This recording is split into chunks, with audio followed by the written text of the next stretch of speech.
siya ang bukod kaming DJ na kasama sa ating Slumbook series.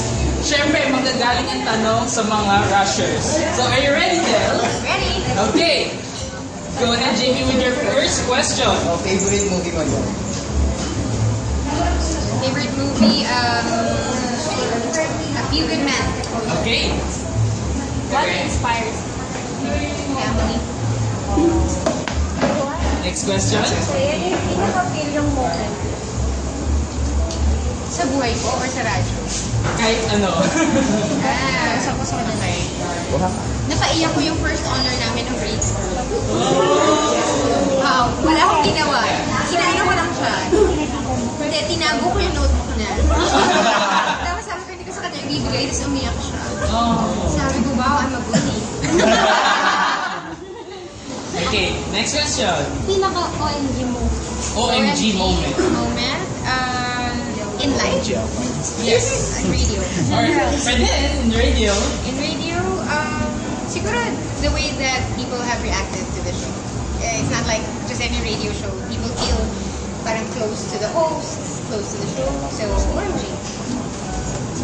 Cute. Top 3 bucket list. I want to see the Great Pyramids and bring my son. I want to see the Northern Lights. And I want, sana magawa ako, skydiving. Calling skydiving. So, sino po may question? Ayan. Del, define life.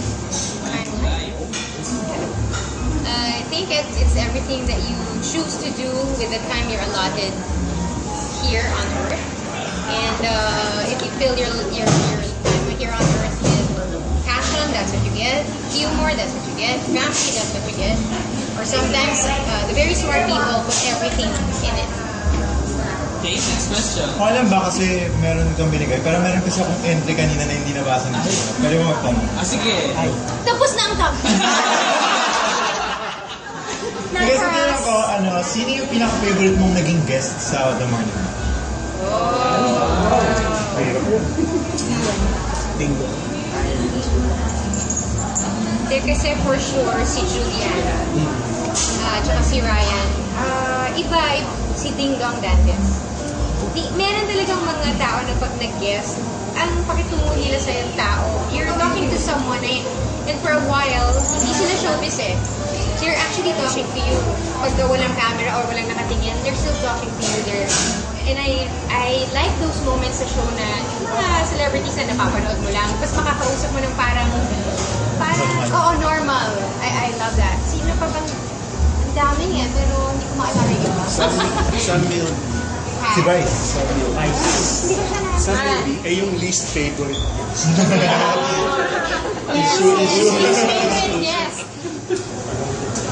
Sino pa bang mga nag-guess? Si Alden is very nice. Alden is just such a nice person. Wala siyang, he's very nice. I really feel like, ang ganda nun, na yung blessings na napunta sa tao na alam mong okay. Yung ganun, yeah, so in recent memory, siguro, yeah, the Julian and Ryan really kakaibang level ng interview. So, sino pa yung may mga question na nakapit? Bagay na handa mong pag-ipunan. Bagay na handa mong pag-ipunan. Good job! Oh my God. Pwede rin kayo mag-donate. Go on. Pera.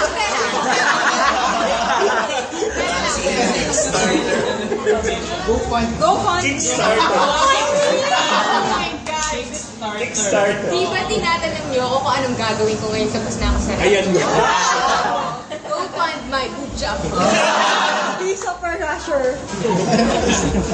Sino ba may job? Sino pa may alam? Define love. Fine. Define love. Love you. Kaya siguro, in love, whether romantic or family or ano, it's just knowing and understanding somebody. Kasi pag mahal mo, kilala mo. Hindi sila ibang tao, kilala mo ang pinagdadaanan nila. And even if you are hurt, you can understand why they're choosing to do it. And that goes for boyfriend, girlfriend, mom, dad, anak. That's love. Knowing and understanding. Next question. Ito. Celebrity crush, isang local, isang foreign. Yung local talaga. Talaga sasabihin. Kahit wala na. Hindi, talaga, si Chris Pine eh. Meant to be kami. Kaya rin nakita ko yung trailer nila ni Gal Gadot. Ang sabi ko, you bitch. Mas maganda ka ba sa akin?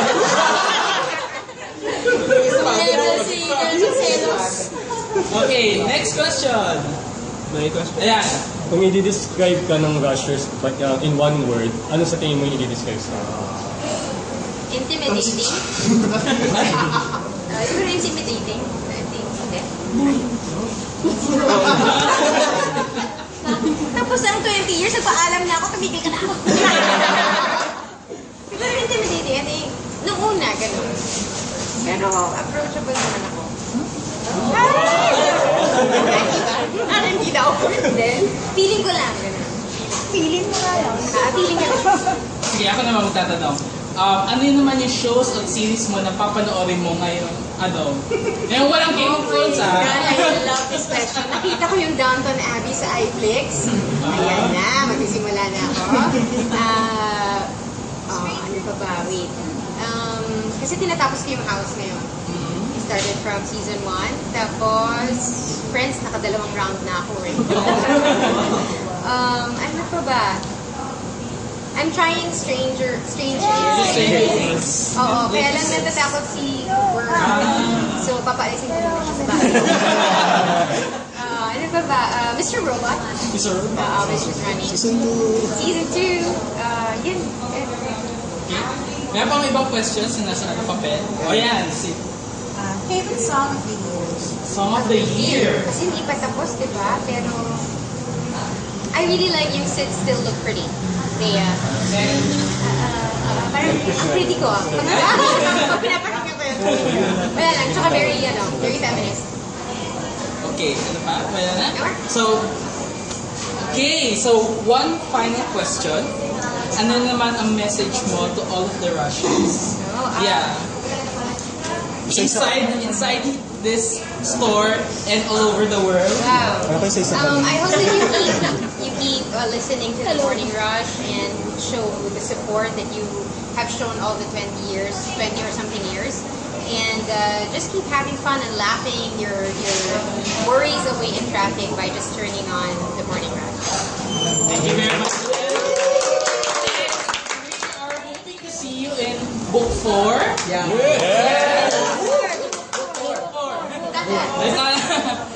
Okay, so again, thank you very much all the viewers. And again, the Rushers, ikot natin yung camera. Ikot natin yung camera. And again, this has been again another Slabbox series. Bye-bye!